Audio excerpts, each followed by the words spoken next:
बिस्मिल्लाहिर्रहमानिर्रहीम। Dear students, आज हम लॉजिकल रीजनिंग का फर्स्ट लेक्चर डिस्कस करेंगे, जिसके लिए हम बोर्ड की तरफ चलते हैं। डियर स्टूडेंट्स, लेक्चर स्टार्ट करने से पहले हम एक नज़र एसओएस को देखेंगे कि हमने जो लॉजिकल रीजनिंग का सिलेबस है उसको किस तरह से पार्ट्स में डिवाइड किया है। आपके सामने आपका जो टॉपिक लिस्ट है वो नज़र आ रही है।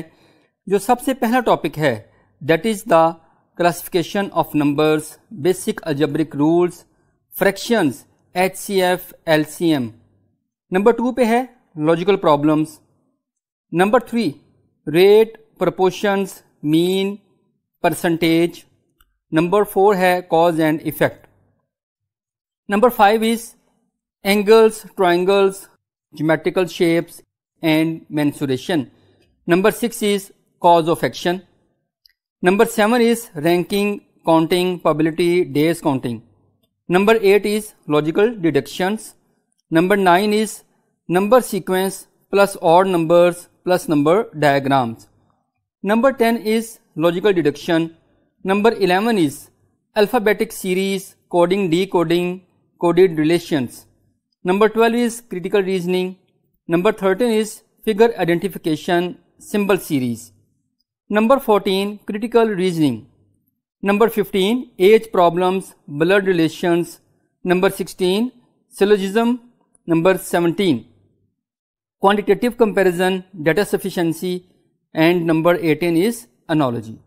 जो आपका लॉजिकल रीजनिंग का सिलेबस है हमने इन 18 पार्ट्स में इसको डिवाइड किया है। फ्रेंड्स, अब यहाँ पर एक क्वेश्चन अराइज होगा। कुछ टॉपिक्स आपको यहाँ पर ऐसे नज़र आ रहे हैं जिनका ताल्लुक जो है वो बेसिक मैथमेटिक्स के साथ है, जैसा कि नंबर 1 में जो लिखा हुआ है नंबर्स, एचसीएफ, एलसीएम। फिर नंबर 3 में जो रेट, प्रोपोर्शंस का जिक्र किया गया है। नंबर 5 में ज्योमेट्रिकल शेप्स, एंगल, ट्रायंगल। और नंबर 7 में प्रोबेबिलिटी और काउंटिंग का जिक्र किया गया है।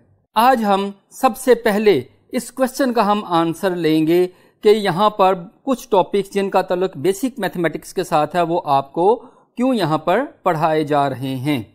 उसके लिए मैं आपके सामने कुछ एग्जाम्पल्स रखता हूँ।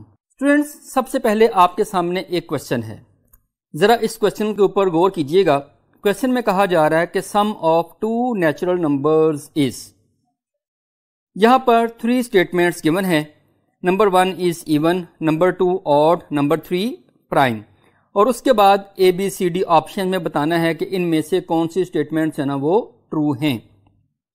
देखिए, इस तरह का जो क्वेश्चन है एक्चुअली ये लॉजिकल प्रॉब्लम्स वाली कैटेगरी में आते हैं। अब देखिए, ये इस तरह का क्वेश्चन जो है आपके पेपर में आ सकता है।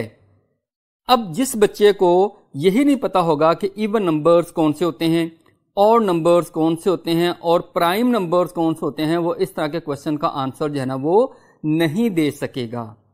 इसी तरह से अगर आप क्वेश्चन नंबर 2 देखें, यहां पर आपके सामने एक सीरीज है, लेटर सीरीज है।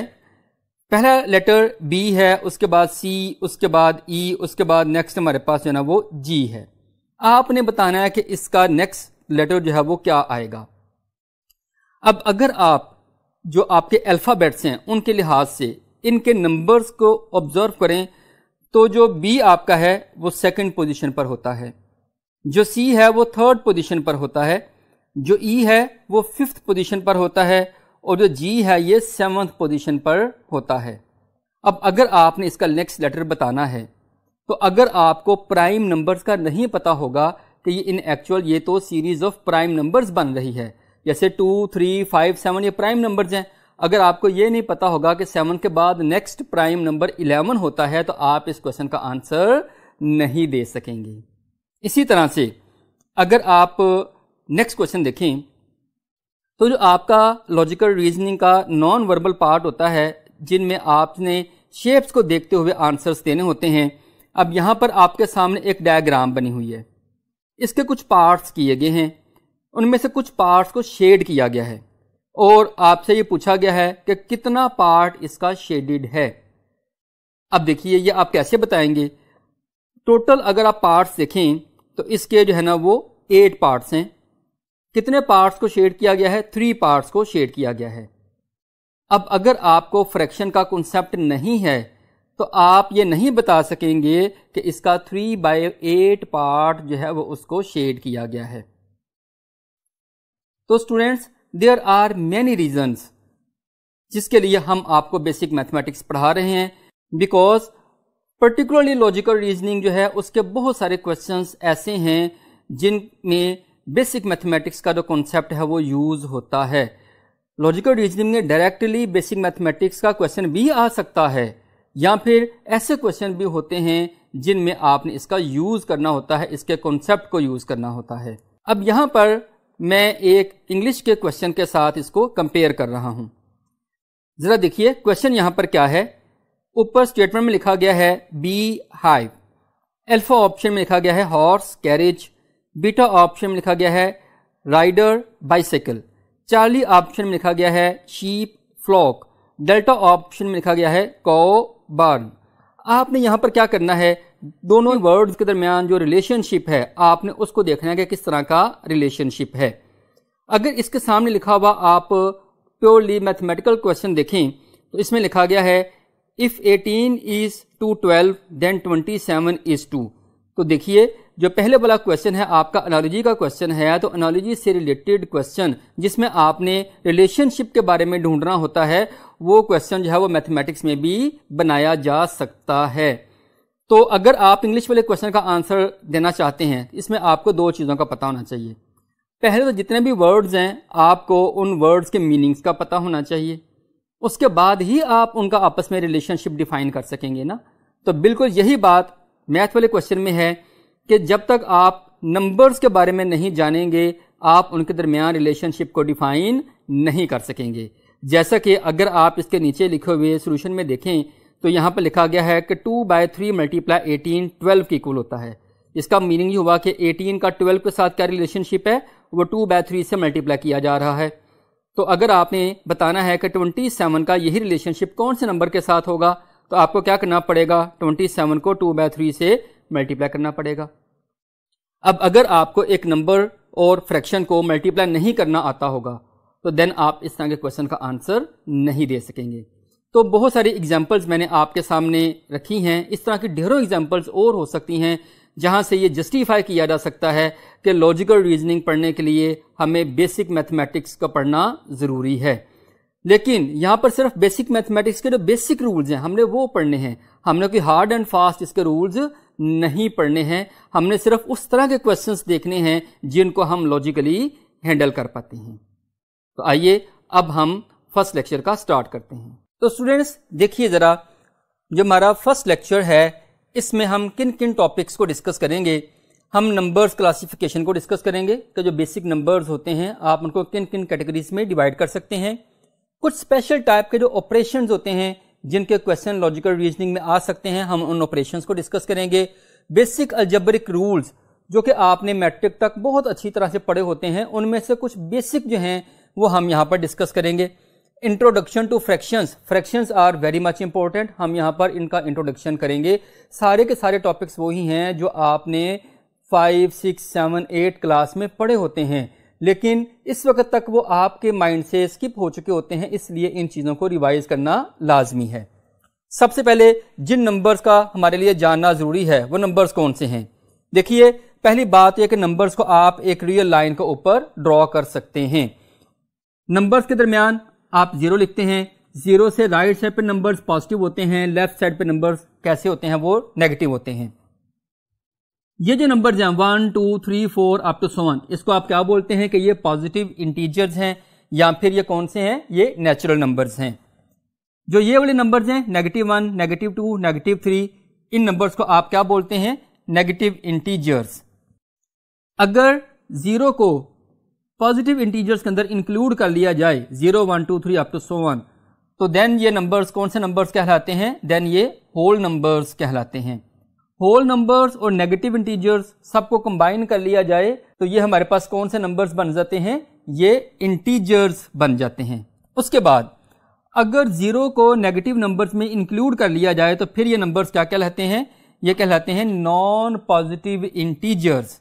इसी तरह से अगर 0 को पॉजिटिव इंटीजर्स के अंदर इंक्लूड कर लिया जाए तो ये नंबर्स क्या कहलाते हैं, ये कहलाते हैं non negative integers.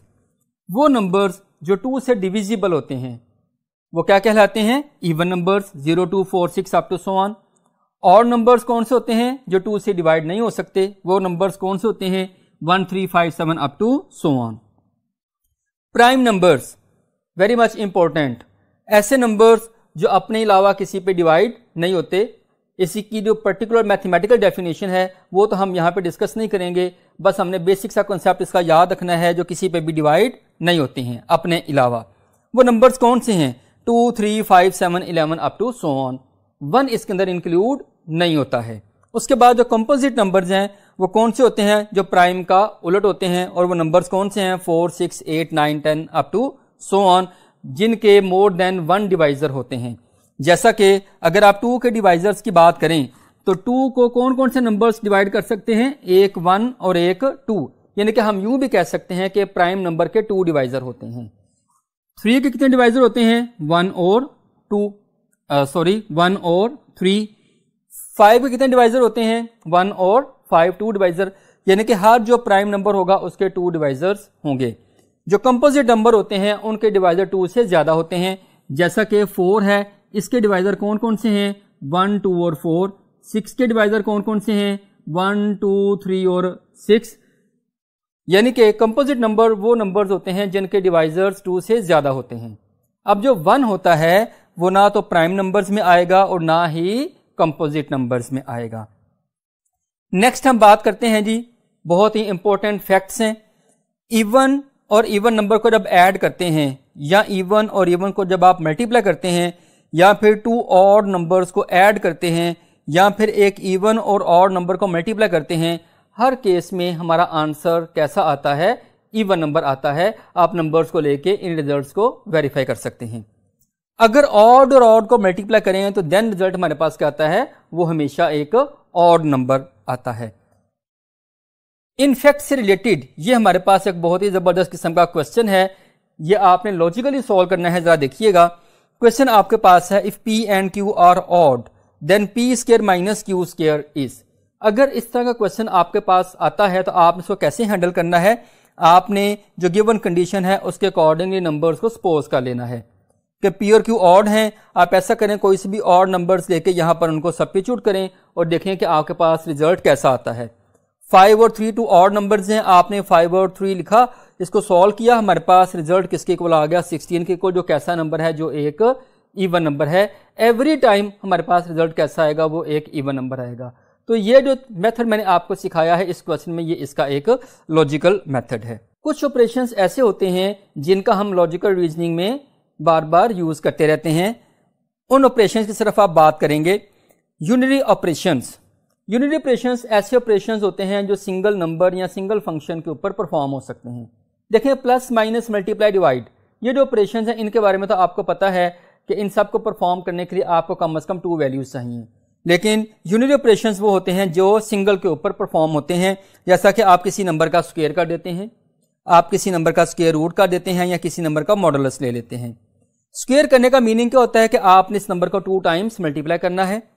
Square root करने का मतलब क्या होता है कि आपने ऐसा नंबर फाइंड करना है जिसको 2 टाइम्स मल्टीप्लाई करने से आंसर ये वाला नंबर आता है।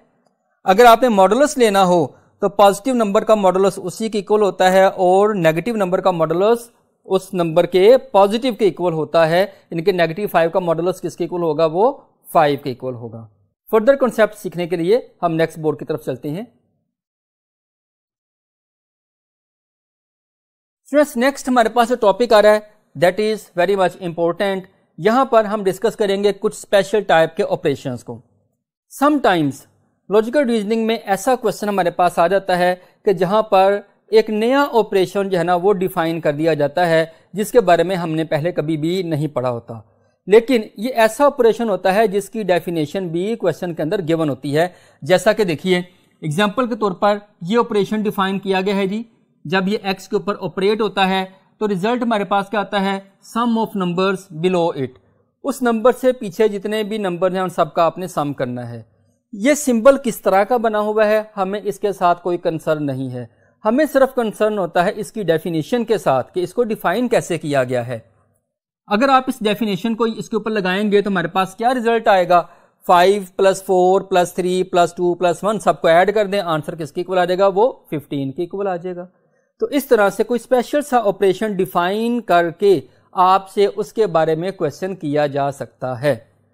इसी तरह का एक क्वेश्चन और आपके पास है। क्वेश्चन इस तरह से है कि star is minus and number sign is multiplication, then आपने इसका रिजल्ट बताना है। तो इस तरह के क्वेश्चन भी लॉजिकल रीजनिंग में आते हैं। यहां पर इसका आपने आंसर बताना है। स्टार के बारे में बता दिया गया है कि स्टार सब्ट्रैक्शन है, नंबर साइन के बारे में बता दिया गया है कि नंबर साइन जो है वो एक्चुअली क्या है, वो मल्टीप्लिकेशन है। तो आपने इसका रिजल्ट बताना है। तो आप जरा देखिए इसको, जरा मैं ना 2 मेथड से सॉल्व करूंगा, देन मैं बताऊंगा कि सही मेथड कौन सा है। देखिए एक तो ये हो सकता है कि आप 2 और 3 को माइनस कर दें, रिजल्ट क्या आएगा, -1। उसको 4 से मल्टीप्लाई करें तो आंसर किसके इक्वल आ जाएगा, -4 के इक्वल आ जाएगा। एक पॉसिबिलिटी यह है कि पहले मैं इसको मल्टीप्लाई करूं, 3 4 12, फिर 2 - 12 करूं, आंसर किसके इक्वल आ जाएगा, -10 के इक्वल आ जाएगा। अब कौन सा रिजल्ट दोनों में से ट्रू है, इसके लिए आपने ना इस रूल को फॉलो करना है। ये आपके पास रूल होता है सिंपल सा, डिमास रूल। डी का मतलब है डिवाइड, एम का मतलब मल्टीप्लिकेशन, ए का मतलब ऐड, एस का मतलब सब्ट्रैक्ट। इसमें जो लेटर पहले आ रहा है ना, आपने वो ऑपरेशन पहले करना है, और जो लेटर बाद में आ रहा है वो ऑपरेशन आपने बाद में करना है।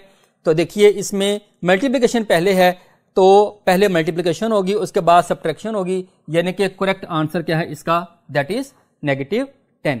स्टूडेंट्स नेक्स्ट हमारे पास एक बहुत ही स्पेशल टाइप के नंबर्स हैं। वो कौन से नंबर्स हैं, नंबर्स बिटवीन 0 एंड 1। वो नंबर्स जो 0 और 1 के बिटवीन लाई करते हैं, उन रियल नंबर्स की पर्टिकुलरली कुछ प्रॉपर्टीज होती हैं। उनमें जो मेन प्रॉपर्टी है उसको आपने डिस्कस करना है। सपोज कीजिए एक आपके पास नंबर है 16 जो 1 से ग्रेटर है। अगर आप इस नंबर का स्क्वायर करें तो स्क्वायर का जो रिजल्ट होगा वो इस नंबर से बड़ा होगा, और अगर आप इसका स्क्वायर रूट करें तो स्क्वायर रूट करने से जो वैल्यू आएगी वो इस नंबर से स्मॉलर आएगी। तो अगर नंबर 1 से बड़ा हो तो ये इसके अंदर सीक्वेंस होता है कि a का स्क्वायर a से ग्रेटर, a के स्क्वायर रूट से ग्रेटर।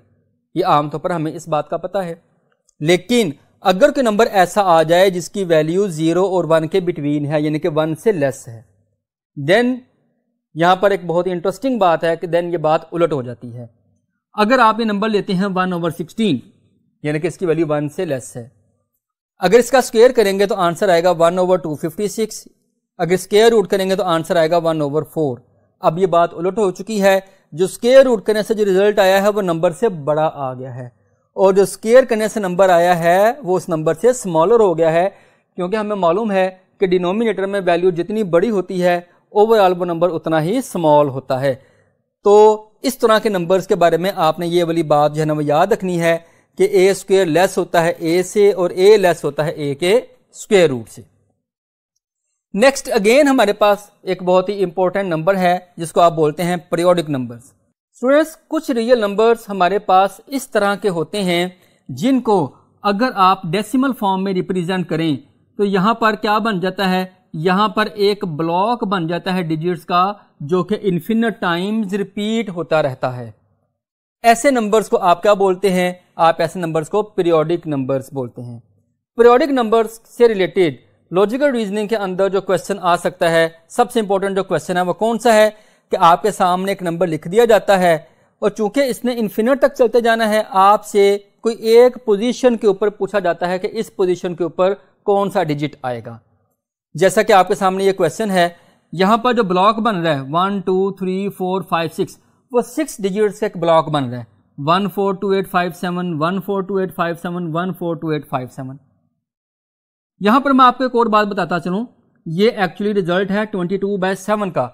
जब आप 22 को 7 पे डिवाइड करते हैं ना कैलकुलेटर पे, तो आपके पास ये रिजल्ट आएगा। और आपको मालूम है कि जो ओवर की फॉर्म में होते हैं वो रैशनल नंबर होते हैं, एक्चुअली ये एक रैशनल नंबर है। बहरहाल क्वेश्चन की तरफ आते हैं, आपने बताना है कि 58th पोजीशन पे कौन सा डिजिट आएगा। आपने कैसे फाइंड करना है, आपने देखना है कि जो ब्लॉक हमारे पास रिपीट हो रहा है इसके अंदर कितने डिजिट्स आते हैं, और जो पोजीशन है इसको आपने उस से क्या करना है, डिवाइड कर देना है। अगर आप 58 को 6 पे करेंगे डिवाइड, तो आपके पास रिमाइंडर क्या आ जाएगा, 4। जो आपके पास रिमाइंडर आएगा ना, उतनवीं पोजीशन के ऊपर जो डिजिट लिखा होगा ना, 58 पोजीशन पे भी वही होगा। फोर्थ पोजीशन पे कौन सा डिजिट है 8, तो 58 पोजीशन पे भी कौन सा डिजिट होगा वो 8 होगा। यानी कि अगर रिमाइंडर 1 आएगा फर्स्ट पोजीशन वाला डिजिट, रिमाइंडर 2 आएगा सेकंड पोजीशन वाला डिजिट, रिमाइंडर 3 आएगा थर्ड पोजीशन वाला, रिमाइंडर 4 आएगा फोर्थ पोजीशन वाला, रिमाइंडर 5 आएगा पांचवी पोजीशन वाला, और अगर रिमाइंडर 0 आ जाएगा तो फिर सिक्स्थ पोजीशन वाला जो डिजिट होगा वो हमारा आंसर होगा। नेक्स्ट अब देखिए रूल्स फॉर लेस और ग्रेटर। आपको मालूम है कि जो रियल नंबर्स होते हैं उनमें नंबर छोटे बड़े होते हैं, तो कुछ बेसिक प्रॉपर्टीज लेस और ग्रेटर की वो हमने एक नजर देखनी है। देखिए जब नंबर्स को आप रियल लाइन के ऊपर ड्रॉ करते हैं तो इस तरह का सीक्वेंस हमारे सामने आता है। अगर आप कोई से भी टू नंबर्स को देखना चाहते हैं कि इनमें से कौन सा नंबर लेस है और कौन सा ग्रेटर है, फॉर एग्जाम्पल आप चेक करना चाहते हैं कि -2 और 0 में से कौन सा नंबर लेस है, तो स्टूडेंट्स जो पहले आ रहा है वो नंबर लेस होगा और बाद में आने वाला नंबर हमेशा ग्रेटर होगा। अगर हमारे पास लिखा हो a लेस देन b, आप इसको क्या लिख सकते हैं a plus C less than b plus C, यानी कि लेस वाले केस में बोथ साइड्स में एक नंबर ऐड हो सकता है। अगर पहले लेस था तो बाद में भी लेस ही रहेगा, अगर पहले ग्रेटर है तो बाद में भी ग्रेटर रहेगा। डियर स्टूडेंट्स, जिस तरह से यहां पर आप बोथ साइड्स में कोई नंबर ऐड कर सकते हैं, इसी तरह से इनइक्वालिटी में बोथ साइड्स को किसी नंबर से मल्टीप्लाई भी किया जा सकता है। अगर a लेस देन b हो, अगर बोथ साइड्स में c से मल्टीप्लाई करेंगे तो ac लेस देन bc होगा।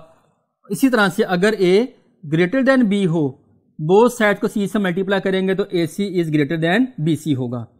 ये साइन सेम तब रहेगा अगर जिस नंबर से मल्टीप्लाई कर रहे हैं वो नंबर कैसा हो, वो नंबर पॉजिटिव हो। और अगर ये नंबर नेगेटिव हो जिससे आप बोथ साइड्स को मल्टीप्लाई कर रहे हैं तो देन क्या होगा, देन इनइक्वालिटी की जो सेंस है वो चेंज हो जाएगी। अगर a लेस देन b है तो फिर ac ग्रेटर देन bc होगा, अगर a ग्रेटर देन b है तो फिर ac लेस देन bc हो जाएगा। ये कॉन्सेप्ट आपने याद रखना है। अगर आपके पास टू इनइक्वालिटीज हों with the same sense a less than b, c less than d, आप लेफ्ट को लेफ्ट में राइट को राइट में ऐड कर सकते हैं, इनइक्वालिटी के सेंस सेम रहेगी। और आप ऐसा भी कर सकते हैं कि आप दोनों इनइक्वालिटीज को मल्टीप्लाई कर दें, AC और BD, फिर AC लेस देन रहेगा किससे, B मल्टीप्लाई बाय D से। लेकिन ये इनइक्वालिटी तब होल्ड करेगी अगर ABCD नंबर्स कैसे हों, सारे के सारे पॉजिटिव हों। एडिशन के लिए नंबर्स का पॉजिटिव होना जरूरी नहीं है, जिस तरह के मर्जी नंबर्स हो सकते हैं, लेकिन मल्टीप्लिकेशन में अगर पहले लेस है तो यहां पर भी लेस तब होगा अगर ABCD सारे नंबर्स कैसे हैं, वो ग्रेटर देन 0 हैं। डियर स्टूडेंट्स, नेक्स्ट टॉपिक देखिए। नेक्स्ट हमारा टॉपिक है HCF and LCM, highest common factor and least common multiple. यहां पर इस टॉपिक को डिस्कस करने का मकसद यह है कि हम इसकी एप्लीकेशंस को समझ सकें। पहले हम ये देखते हैं कि ये दोनों वैल्यूज कैसे फाइंड आउट किया करते हैं। स्टूडेंट्स, इसका मेथड ही होता है कि आप जिन नंबर्स का HCF या LCM फाइंड करना होता है उनको ऐसे लिखते हैं और जिससे वो दोनों डिवाइड हो रहे होते हैं उस नंबर को साइड पे लिख के आप डिवाइड करते हैं, जैसे कि 2 4 8, 2 3 6। अगर मजीद ये दोनों किसी एक ही डिजिट पे डिवाइड होते होंगे तो आप इस प्रोसेस को आगे कंटिन्यू करेंगे, यहाँ पे वो डिजिट लिखेंगे और मजीद इसको डिवाइड करेंगे। लेकिन जब दोनों किसी एक ही नंबर पे ना डिवाइड हो रहे हो तो यहाँ पर यह प्रोसेस खत्म हो जाता है। अब अगर आप इसका HCF लिखना चाहते हैं तो जो साइड वाले डिजिट्स होते हैं इनको मल्टीप्लाई कर देते हैं तो ये HCF बन जाता है। और अगर आपने LCM लिखना हो तो साइड वाले नंबर्स के साथ साथ जो नीचे वाले हैं इनको भी आपस में मल्टीप्लाई कर दिया जाता है, तो ये क्या बन जाता है, ये इसका LCM बन जाता है। अब इनको समझने के लिए ये आपके पास 2 क्वेश्चंस हैं। पहला क्वेश्चन आपके पास ये है कि हमारे पास 3 ट्रैफिक लाइट्स हैं। सिचुएशन ये है कि पहली लाइट हर 2 सेकंड के बाद ऑन होती है, सेकंड जो लाइट है एवरी 3 सेकंड के बाद ऑन होती है, जो थर्ड लाइट है एवरी 4 सेकंड के बाद ऑन होती है। अब क्वेश्चन आपसे किया जा रहा है कि तीनों लाइट्स एक साथ इकट्ठी ऑन हुई हैं, अब नेक्स्ट कितने टाइम्स के बाद जो है ये तीनों इकट्ठी ऑन होंगी। पहले हम जरा इसको लॉजिकली देखते हैं। देखें, एक बार वो इकट्ठी ऑन हुई, जो पहली लाइट है वो अब 2 सेकंड के बाद ऑन होगी, यानी कि दूसरी बार वो 2 सेकंड के बाद ऑन होगी, फिर 4 सेकंड के बाद थर्ड टाइम ऑन होगी, फिर 6 8 10 12 आपने इस तरह के एक सीक्वेंस बना ली। इसी तरह से जो सेकंड लाइट है वो सेकंड टाइम थर्ड सेकंड के बाद ऑन होगी, फिर 6 सेकंड के बाद, फिर 9, फिर 12 15। जो थर्ड लाइट है वो सेकंड टाइम 4 सेकंड के बाद ऑन होगी, फिर 8, 12, 16, 20, 24। आपने देखना है कि कितने टाइम के बाद तीनों लाइट्स इकट्ठी ऑन होगी। तो आप देखें तीनों में कॉमन क्या आ रहा है, आप देखिए 12 तीनों में कॉमन आ रहा है। तो 12 सेकंड्स के बाद तीनों लाइट्स जो है ना वो एक साथ ऑन होंगी।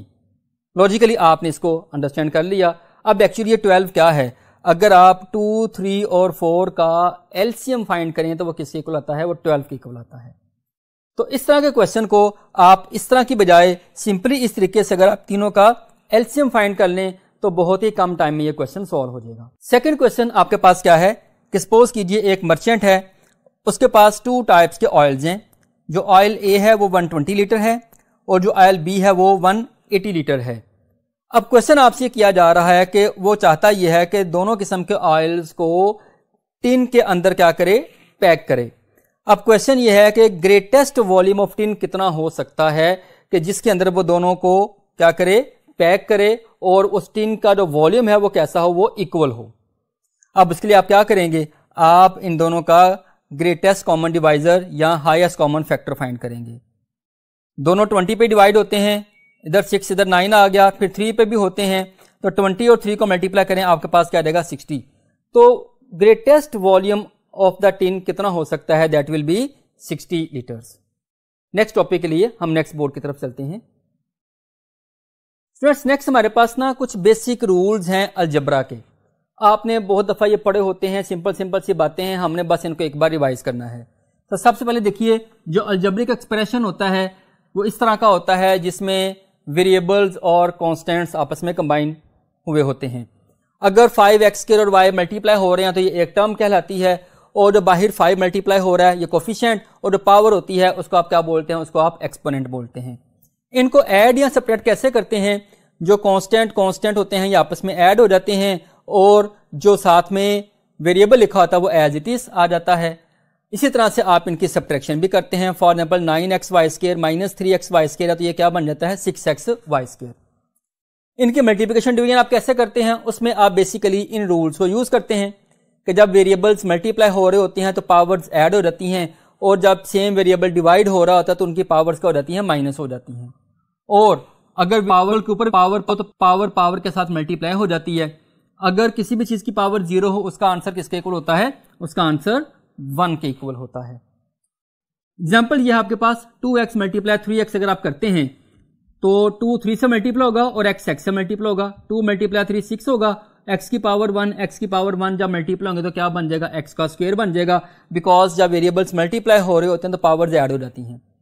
इसी तरह से अगर आप इस तरह डिवाइड करते हैं तो आपके पास 9 और जो 3 है, 3 are 9, 3 आ जाएगा, x की पावर कट के x की पावर 0 बन जाएगी, y की पावर 1 ऊपर जाकर माइनस होगी तो 2 - 1 1 बन जाएगा। इस तरह से 3y का रिजल्ट आ जाएगा। x की पावर 0 किसके इक्वल होता है, वो 1 के इक्वल होता है। तो ये बेसिक रूल्स है, हम बहुत दफा इसको पहले भी पढ़ चुके होते हैं, लेकिन हमने बस यहाँ पर इनको एक बार रिवाइज करना है।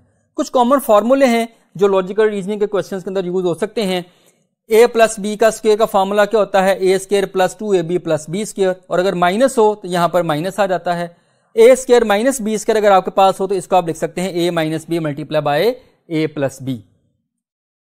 सपोज कीजिए कि आपके पास ये क्वेश्चन है कि if x² minus y² equal to 66 है और x माइनस y 6 है तो आपने x प्लस y फाइंड करना है। तो आप क्या करेंगे, आप इसके ऊपर वो फॉर्मूला यूज करेंगे। ये होता है x minus Y into X plus Y equal to 66। अगर आप x माइनस वाई की जगह पर लिखेंगे 6, इधर आके डिवाइड होगा तो x प्लस वाई किसके इक्वल आ जाएगा, वो 11 के इक्वल आ जाएगा। इसी तरह से आप इसको भी सिंप्लीफाई कर सकते हैं। फ्रैक्शंस कैसे सॉल्व होंगी, इन दोनों में से 2 कॉमन आ रहा है, ऊपर x प्लस 2 बन जाएगा और x plus 2 up and down cancel, result आपके पास क्या आ जाएगा, 2 के इक्वल। अगर इस तरह का क्वेश्चन आपके पास आ जाता है कि कोई एक्सप्रेशन दिया जाता है और कहा जाता है कि x की वैल्यू फाइंड आउट करें, अब यहाँ पर फाइंड करने की टेक्निक्स की हमें कोई जरूरत नहीं है। अगर किसी को आती है, किसी का मैथ अच्छा है तो दैट इज गुड, अगर नहीं आती तो हमने यहाँ पर इसको लॉजिकली बस देखना है कि लॉजिकली आप इसको कैसे सॉल्व कर सकते हैं। हमने यहाँ पर एवेल्युएशन की टेक्निक्स की बात नहीं करनी। तो आप इसको लॉजिकली कैसे सॉल्व कर सकते हैं, आप देखेंगे कि कौन सी ऑप्शन में x की ऐसी वैल्यू है जो यहाँ पर लगाने से आंसर क्या बन जाता है, 1/2 बन जाता है। तो आप ऑब्जर्व करें कि अगर आप यहाँ पर 1 पुट कर दें, ऊपर 1 प्लस 4 बनेगा 5, नीचे 1 पुट करेंगे तो 1 का स्क्वायर 1, 1 प्लस 9 क्या होगा 10, और 5/10 किसके इक्वल होता है, 1/2 के इक्वल। इसका मतलब भी हुआ कि आंसर क्या है, दैट इज द 1। नेक्स्ट देखिए, नेक्स्ट एक बहुत ही इंपॉर्टेंट टॉपिक है जी लॉजिकल रीजनिंग का, that is the fractions. Fraction का मीनिंग क्या होता है, ये बात सबसे पहले आपने समझनी है। फ्रैक्शन का मीनिंग होता है पार्ट ऑफ समथिंग। कोई आपके पास पूरी चीज है, उसका कोई पार्ट है, आपने उसको मैथमेटिकली कैसे लिखना है, इसके लिए आप किस चीज का यूज करते हैं, आप इसके लिए फ्रैक्शंस का यूज करते हैं। सपोज कीजिए कि आपके पास ये कंप्लीट बॉक्स है, आपने इसको कुछ पार्ट्स में डिवाइड कर दिया है। टोटल कितने पार्ट्स आपके पास हैं, 12 पार्ट्स हैं। कुछ पार्ट्स को आपने रेड कलर कर दिया है, कुछ को आपने ब्लू कलर कर दिया है। अब अगर मैं पूछता हूं कि जो रेड कलर किया गया है ये कंप्लीट का कितना पार्ट है, तो आप क्या करेंगे, जितने पोर्शन में रेड कलर हुआ है उसको ऊपर लिखेंगे, टोटल पार्ट्स को नीचे लिखेंगे। ये आपके पास बन जाएगा 3/12। इसी तरह से ब्लू के लिए आप कोई मैथमेटिकल एक्सप्रेशन लिखना चाहते हैं तो वो क्या होगा, ये 4 ब्लू है तो 4/12। व्हाइट के लिए मैथमेटिकल एक्सप्रेशन क्या होगा, 5/12। यहां पर एक बात याद रखिएगा, अगर आप इन सब को ऐड करें तो आंसर किसके इक्वल आ जाएगा, 1 के इक्वल। यानी कि सम ऑफ ऑल पार्ट्स हमेशा किसके इक्वल होता है, वो 1 के इक्वल होता है। और एक और चीज देखिए, अगर 3/12 है ना, तो ऊपर नीचे आप किसी एक नंबर से इसको डिवाइड कर सकते हैं। जब अप एंड डाउन 3 से करेंगे डिवाइड, क्या बन जाएगा, 1/4। और ये जो 1/4 इसके लिए क्या कहलाती है, ये इसके लिए इक्विवेलेंट फ्रैक्शन कहलाती है। फ्रैक्शंस की एडिशन, सब्ट्रैक्शन, मल्टीप्लिकेशन, डिवीजन कैसे करते हैं, एक नजर इसको देख लेते हैं। अगर 2 फ्रैक्शंस को ऐड करना है तो हमारे पास बेसिक मेथड क्या होता है कि हम दोनों के डिनोमिनेटर्स को सेम बनाते हैं। आप 4 से इसको मल्टीप्लाई डिवाइड कर दें और 3 से इसको मल्टीप्लाई डिवाइड कर दें। जब 4 से मल्टीप्लाई डिवाइड और 3 से मल्टीप्लाई डिवाइड करेंगे, ये बन जाएगा 8/12। ये आपके पास बन जाएगा 15/12। जब डिनोमिनेटर सेम होता है तो सिर्फ आप ऊपर वाली वैल्यूज को ऐड कर देते हैं। इस तरह आप फ्रैक्शंस को ऐड कर सकते हैं। और इसी तरह से सब्ट्रैक्शन भी की जाती है। एडिशन और सब्ट्रैक्शन के लिए आप एलसीएम का मेथड भी यूज करते हैं। आप 7 और 14 का अगर एलसीएम लेंगे तो 14 बन जाएगा। अब 6 2s are 14, 2 6 से मल्टीप्लाई होगा तो 12 हो जाएगा। और यहां पर इसके नीचे चूंकि 14 है तो यहां पर 8 का 8 ही रहेगा। तो आंसर आपके पास आ जाएगा 4/14, कैंसिल होकर क्या बन जाएगा, 2/7 बन जाएगा आपके पास ये रिजल्ट। उसके बाद देखिए, आपने फ्रैक्शंस को मल्टीप्लाई करना है। मल्टीप्लिकेशन आप कैसे कर सकते हैं, 8/9 मल्टीप्लाई 2/3।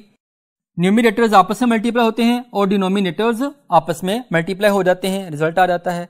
फ्रैक्शंस को डिवाइड कैसे करते हैं, ये पहले वाली फ्रैक्शन एज इट इज रहेगी। जब डिवाइड को मल्टीप्लाई में चेंज करेंगे तो आप इसको क्या कर देते हैं, इसका ऑर्डर चेंज कर देते हैं। नीचे वाली वैल्यू ऊपर, ऊपर वाली नीचे आ जाती है। ये 2 अप एंड डाउन कैंसिल, 3 भी up and down cancel, answer क्या बन जाएगा, 4/3 बन जाएगा। उसके बाद बहुत ही इंपॉर्टेंट चीज, लॉजिकल रीजनिंग का बहुत ही important question, that is the comparison of fractions. अगर आपके पास 2 फ्रैक्शंस आती हैं, आपने देखना है कि कौन सी फ्रैक्शन स्मॉलर है और कौन सी फ्रैक्शन ग्रेटर है। आप इसको कैसे चेक करते हैं, देखिए 2/3 और 8/9 अगर आपके पास 2 फ्रैक्शंस हैं, कैसे चेक होगा कौन सी फ्रैक्शन स्मॉलर है, कौन सी फ्रैक्शन ग्रेटर है। एक ही रूल बस याद रख लीजिए, आप इसका जो डिनोमिनेटर है उसको इसके न्यूमिनेटर से मल्टीप्लाई कर दीजिए और जो इसका डिनोमिनेटर है उसको इसके न्यूमिनेटर से मल्टीप्लाई कर दीजिए। 9 2s are 18, 8 3s are 24। अब जिस तरफ वाला प्रोडक्ट स्मॉलर है वो वाली फ्रैक्शन स्मॉलर होगी और जिस तरफ वाला प्रोडक्ट ग्रेटर है वो वाली फ्रैक्शन ग्रेटर होगी। नेक्स्ट टॉपिक के लिए हम नेक्स्ट बोर्ड की तरफ चलते हैं। नेक्स्ट आपके पास कुछ क्वेश्चंस हैं फ्रैक्शन से रिलेटेड, इनको हम एक नजर देखेंगे। सपोज कीजिए क्वेश्चन आपके पास है 1/4 ऑफ 200 इज 200 के आपने 4 पार्ट्स करने हैं। तो लॉजिकली आप देख लीजिए 200 के 4 पार्ट्स करने हैं तो ईच पार्ट क्या हो जाएगा, वो 50 हो जाएगा। या फिर अगर आप मैथमेटिकली करना चाहते हैं तो जब आपके पास फ्रैक्शन हो और नंबर हो, आप क्या कर देते हैं, दोनों को आपस में मल्टीप्लाई कर देते हैं। अब अप एंड डाउन इसको कैंसिल कर देंगे तो आपके पास इसका रिजल्ट आ जाएगा। इसी तरह से ये क्वेश्चन देखिए, क्वेश्चन आपके पास है कि 2/3 of a number is 600, 4/3 of that number is. कोई नंबर है जिसका 2/3 पार्ट करें तो 600 आता है, उस नंबर का 4/3 पार्ट कितना होगा। आप इसको लॉजिकली देख सकते हैं कि 2/3 और 4/3 एक्चुअली क्या है, 2/3 को जब 2 से मल्टीप्लाई करते हैं तो क्या बन जाता है, 4/3 बन जाता है। यानी कि फ्रैक्शन डबल हो रही है। अगर फ्रैक्शन डबल हो रही है तो ये नंबर भी क्या हो जाएगा, नंबर भी डबल हो जाएगा। यानी कि लॉजिकली आप इसको सॉल्व करना है, कोई hard and fast mathematical rules यहां पर यूज नहीं होंगे। नेक्स्ट क्वेश्चन आपके पास है 5/6 of a number is 100, the number is. अगर आपने नंबर फाइंड करना होता है देन क्या करेंगे, फिर आप नंबर को सपोज कर लेते हैं और कहते हैं कि 5/6 ऑफ x इक्वल टू 100। आप 6 इधर आ जाएगा और 5 इधर डिवाइड होगा। इस तरह से आप x को फाइंड आउट कर सकते हैं। नेक्स्ट कॉन्सेप्ट देखिए, Ali spends 1/2 of his salary on food 2/5 on clothes, remaining part is, अगर टू थिंग्स के पार्ट्स आपको बताए गए हैं तो रिमेनिंग पार्ट कितना होगा। चूंकि आपने शुरू में डिस्कस किया था कि जो 1 होता है ना वो पूरी वैल्यू को रिप्रेजेंट करता है, तो 1 में से आप इन दोनों को क्या करेंगे, इनके सम को माइनस कर देंगे तो आपके पास क्या आ जाएगा, रिमेनिंग पार्ट आ जाएगा कि रिमेनिंग पार्ट कितना है, 1/10 है। इसी तरह से अगर आपके पास इस तरह का क्वेश्चन हो कि 2/5 of the amount 60,000 is given to a, कि टोटल आपके पास कुछ अमाउंट है 60,000, आप इसका 2/5 पार्ट ए को दे दिया और 1/5 पार्ट आपने बी को दे दिया, रिमेनिंग अमाउंट कितनी है, तो इसके लिए आपको क्या करना पड़ेगा, पहले रिमेनिंग की फ्रैक्शन निकालना पड़ेगी। तो 1 में से पहले आप इन दोनों के सम को क्या करेंगे, माइनस करेंगे, आपके पास आ जाएगा 2/5 रिमेनिंग फ्रैक्शन आ जाएगी। अब अगर आपने रिमेनिंग अमाउंट निकालनी है तो टोटल वैल्यू को आप इस फ्रैक्शन 2/5 से मल्टीप्लाई करेंगे तो आपके पास क्या आ जाएगी, रिमेनिंग अमाउंट आ जाएगी। फ्रैक्शन का एक बहुत ही important concept, part of work and total time, ये कॉन्सेप्ट स्टूडेंट्स लॉजिकल रीजनिंग का बहुत ही इंपॉर्टेंट क्वेश्चन है, इसको आपने गौर से समझना है। 3 लॉजिक है, सिर्फ आपने वो अंडरस्टैंड करनी है। स्टूडेंट्स देखिए जरा, सपोज कीजिए कि आपके पास एक टैंक है, एक पाइप ए है, इनलेट पाइप है जो इसको फिलअप कर सकता है। सपोज कीजिए कि 1 आवर में इसको हाफ फिलअप करता है, 1 आवर में कितना फिलअप करता है, 1 आवर में इसको हाफ फिलअप करता है। तो बताइए पूरा ये कितनी देर में फिलअप होगा, 1 आवर में ये फिलअप होगा, 1 आवर में ये फिलअप होगा, पूरा कितनी देर में फिलअप होगा, 2 आवर्स में ये पूरे का पूरा फिलअप हो जाएगा। इसी तरह से अगर आपके पास ये एक टैंक है और यहां पर एक इनलेट पाइप है, सपोज कीजिए कि पाइप बी है, पाइप बी जो है 1 आवर में इसके जो 4 पार्ट्स अगर कर दिए जाएं यानी कि 1/4 पार्ट को फिलअप करता है, और आपसे पूछा जाता है कि बताइए कि पूरा कितनी देर में फिलअप होगा।